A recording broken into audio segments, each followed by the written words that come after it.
जब केदारनाथ यात्रा के दौरान बस को खाई में गिरने से बचाने आए स्वयं शेषनाग। कई बार ऐसी घटनाएं हमारे साथ हो जाती हैं कि उन पर विश्वास करना बहुत मुश्किल हो जाता है।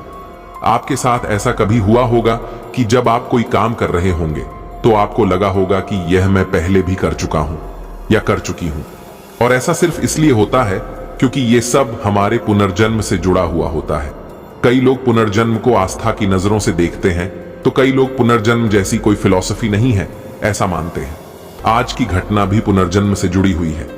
तो वीडियो शुरू करने से पहले यदि आप महादेव के सच्चे भक्ति हैं तो कमेंट बॉक्स में हर हर महादेव लिखकर इस चैनल को सब्सक्राइब जरूर करें। आज की घटना है असम में रहने वाली अंकिता की। अंकिता असम यूनिवर्सिटी में फिलॉसफी पढ़ती थी। अध्यात्म की चीजों में उनका खूब मन लगता है और वह आध्यात्मिक चीजों को लेकर आगे भी पढ़ना चाहती थी। अंकिता महादेव की बहुत बड़ी भक्त थी और उसका सपना था कि वह अपने जीवन में एक बार केदारनाथ की यात्रा जरूर करे। केदारनाथ का मंदिर 6 महीने बंद और 6 महीने खुला राहत है। ठंड का समय था। अंकिता ने तय किया कि वह केदारनाथ की यात्रा करेगी। अंकिता के परिवार में कोई नहीं था, ना उसके माँ बाप और ना उसके कोई बहन भाई। अक्सर अंकिता खुद को अकेला पाकर बहुत उदास हो जाया करती थी। फिर उसे याद आता कि उसके महादेव तो उसके साथ ही हैं, उसे कोई चिंता करने की जरूर ही नहीं है। तय अनुसार अंकिता निकाल पड़ी केदारनाथ की यात्रा में।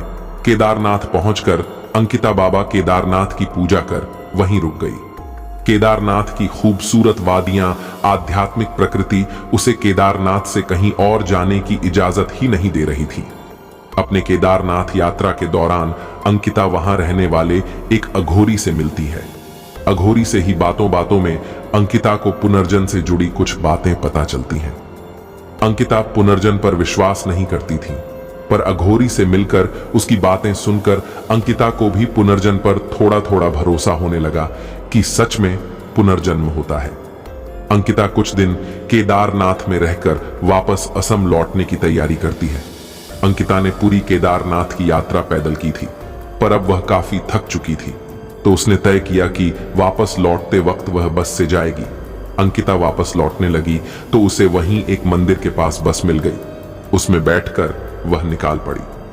जिस बस में अंकिता बैठी हुई थी, उस बस में सभी केदारनाथ के श्रद्धालु मस्ती में नाचते गाते बाबा केदारनाथ को याद करते हुए जा रहे थे। एक अलग ही माहौल बना हुआ था। अंकिता भी इन चीजों को काफी एंजॉय कर रही थी कि अचानक सभी श्रद्धालुओं को एहसास हुआ कि बस थोड़ी सी टेढ़ी हो गई है। सभी ने तुरंत ड्राइवर से पूछा, ये बस इतनी टेढ़ी क्यों चल रही है?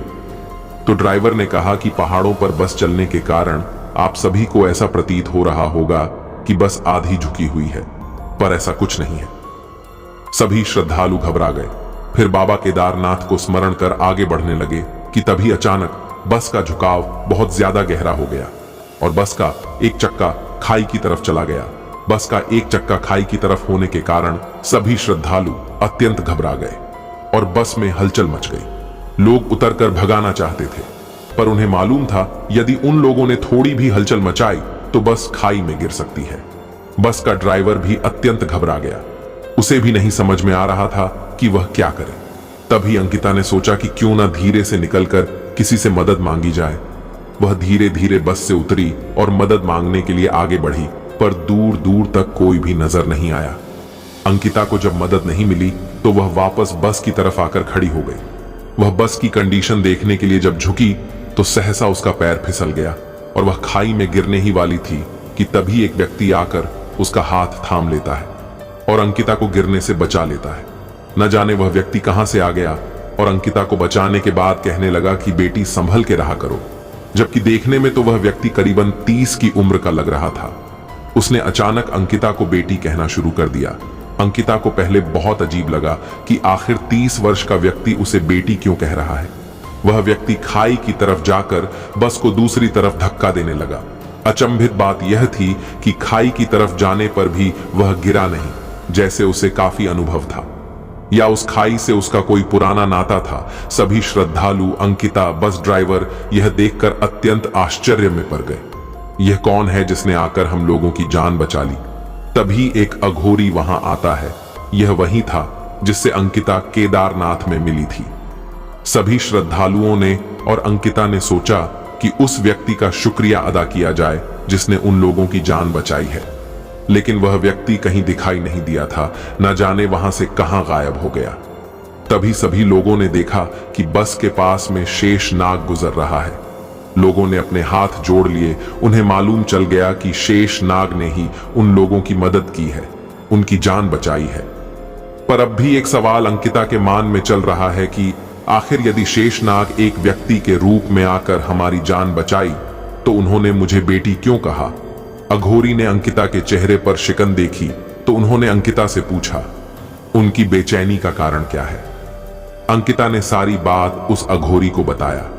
अघोरी हंसने लगे और कहा, आज सुबह मैंने तुम्हें पुनर्जन्म के बारे में बताया था। हो ना हो, शेषनाग तुम्हारे पुनर्जन्म के पिता थे। उन्होंने आज तुम्हारी जान बचाई। ये बात सुनकर अंकिता चकित रह गई। जिस बात को वह नहीं मानती थी, आज उसके साथ वही घटना हो गई। दोस्तों, ये वीडियो कैसी लगी हमें कमेंट बॉक्स में जरूर बताइएगा। वीडियो पसंद आई हो तो लाइक करें, शेयर करें और चैनल को सब्सक्राइब करना मत भूलिएगा।